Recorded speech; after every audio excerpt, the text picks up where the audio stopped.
اللہ فرماتے ہیں کہ روزے 3 قسم کے ہیں۔ پہلا روزہ ایک عام روزہ ہے، یہ عوام کا روزہ ہے، اور اس روزے کا مقصد کیا ہے کہ دن بھر بندہ بھوکا رہے، گناہوں سے بچے، کچھ زیادہ اعمال نہ کرے، کان، آنکھ، زبان ان کی حفاظت کے ساتھ اپنے روزے کو مکمل کرے تو اللہ رب العزت اس کے روزے کو قبول فرمائیں گے، اور یہ عوام کا روزہ ہوگا اور اس کو ہم عام روزہ کہیں گے۔ ایک دوسرا انہوں نے فرمایا کہ خاص روزہ ہے، اور یہ خاص روزہ اللہ رب العزت کے مقرب بندوں کا روزہ ہے، اور اس میں 6 باتوں کا اہتمام لازم ہے۔ پہلی بات جس کا اہتمام کرنا ہے کہ اپنی آنکھ کی حفاظت کرنی ہے۔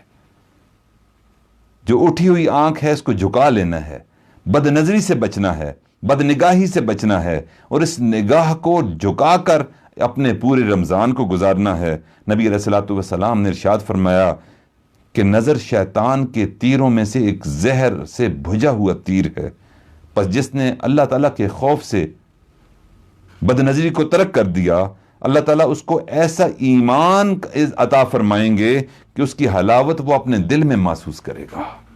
میرے بھائیو، ہمیں جو عبادت میں دل نہیں لگتا، حلاوت نہیں ملتی، حضوری نماز کی نہیں ہوتی، یہ حضوری میں ہمارے بس میں ہے کہ ہم اپنے اگر آنکھوں کی حفاظت کریں گے تو اللہ تعالیٰ ہمیں ایمان کی حلاوت عطا فرمائیں گے، اور پھر یہ ایسی نماز ہم پڑھیں گے جو فواحش سے روکے گی۔ دوسری چیز زبان کی حفاظت، جس کا ہمیں اہتمام کرنا چاہیے کہ زبان سے جھوٹ، غیبت، چغلی، جھوٹ قسم کی باتیں، لڑائی جھگڑے، بندہ اس سے بچ کر اپنے روزے کو گزارے۔ نبی علیہ الصلوۃ والسلام کی خدمت میں ایک آزاد شدہ غلام حاضر ہوئے اور عرض کیا کہ یا رسول اللہ صلی اللہ علیہ وسلم، 2 عورتوں نے روزہ رکھا ہوا ہے اور وہ پیاس کی شدت سے مرنے کے قریب ہیں۔ آپ نے سکوت فرمایا۔ اس نے دوبارہ عرض کی کہ یا رسول اللہ صلی اللہ علیہ وسلم، بخدا وہ مر چکی ہوں گی یا مرنے کے قریب ہوں گی۔ آپ صلی اللہ علیہ وسلم نے تب ایک پیالہ منگوایا اور پہلی عورت سے کہا کہ تم کیا کرو۔ جب اس نے کیا کی تو اس میں سے خون، پیپ اور تازہ گوشت وغیرہ کیسے نکلا۔ پھر دوسری کو کہا کہ تم بھی کیا کرو۔ اس نے بھی کیا کی تو اس میں سے بھی خون، پیپ اور تازہ گوشت نکلا۔ میرے بھائیوں، نبی علیہ الصلوۃ والسلام نے ارشاد فرمایا کہ انہوں نے اللہ تعالیٰ کی حلال کی ہوئی چیزوں سے روزہ تو رکھا اور حرام کی ہوئی چیزوں سے خراب کر لیا، یعنی اپنے مسلمان بھائیوں کی غیبت میں لگی رہیں، جس کی وجہ سے ان کا روزہ مشکل ہو گیا۔ میرے بھائیوں، ہم چاہیے کہ ہم بھی اپنی زبان کی حفاظت کریں۔ تیسری چیز جس کی حفاظت اور اہتمام ہم نے کرنا ہے کہ کان مکروہ چیزوں اور حرام چیزوں کے سننے سے بچ جائے، کیونکہ جو بات زبان سے کہنا حرام ہے اس کا سننا بھی حرام ہے۔ غیبت کا سننا بھی حرام ہے، چغلی کا سننا بھی حرام ہے۔ تو اس لیے ایسی محفلوں میں جہاں جھوٹ کے قصے ہوتے ہوں، چغلی ہوتی ہو، غیبت ہو، لڑائی جھگڑے ہوں، وہاں سے اس رمضان المبارک میں جانے سے احتراز کرنا ہے ہم نے۔ اور تیسری چیز جس کا اہتمام کرنا ہے وہ ہے بقیہ اعضاء کی حفاظت،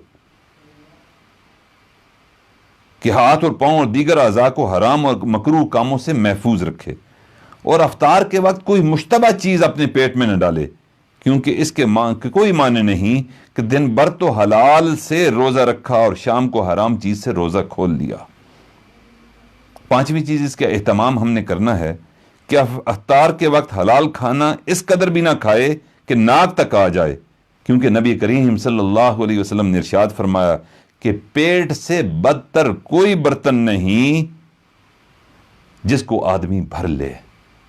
اس لیے پورا دن اگر روزہ رکھا ہے تو اس وقت احتیاط سے کھانا کھائے، اور یہ بھی متقیوں کا شعار ہے کہ وہ اہتمام فرماتے ہیں۔ اور 6ٹھی چیز کہ افطار کے وقت انسان کو خوف بھی ہو اور امید بھی ہو۔ خوف اس بات کا کہ میں پورا دن بھوکا پیاسا رہا، گناہوں سے بچتا رہا، اب روزہ قریب ہونے کے وقت ہے اور افطاری کا وقت قریب ہوا چاہتا ہے، اس وقت حالت خوف ہو کہ اگر اللہ نے میرے اس روزے کو قبول کر لیا تو میری بخشش کا سامان بن جائے گا، اور اگر اللہ تعالیٰ نے ہماری اس روزے کی عبادت کو قبول نہ کیا تو وبال اور باقاعدہ عذاب بن جائے گا، اور روز قیامت اللہ تعالیٰ اس کا بھی پرسش فرمائیں گے کہ تو نے روزہ تو رکھا تھا لیکن اپنے روزے کو اہتمام کے ساتھ نہیں رکھا، حدود کا خیال تم نے نہیں رکھا۔ لیکن ایک امید بھی ہو کہ اللہ تعالیٰ نے فرمایا ہے کہ روزہ تم رکھو گے جزا میں دوں گا۔ واقعی اللہ رب العزت سے ہمیں یہی امید ہے کہ ہمارے بھوک اور پیاس کو اور روزے کو اللہ تعالیٰ اپنی بارگاہ میں قبول فرمائیں گے۔ نبی کریم صلی اللہ علیہ وسلم کی حدیث مبارکہ ہے کہ اللہ تعالیٰ ارشاد فرماتے ہیں کہ الصوم لی، روزہ میرے لیے ہے، اور پھر فرمایا میں ہی اس کی جزا دوں گا، اور جزا اور بدلہ یہ اللہ تعالیٰ خود عطا فرمائیں گے، اور انشاءاللہ اپنی شان کے مطابق عطا فرمائیں گے۔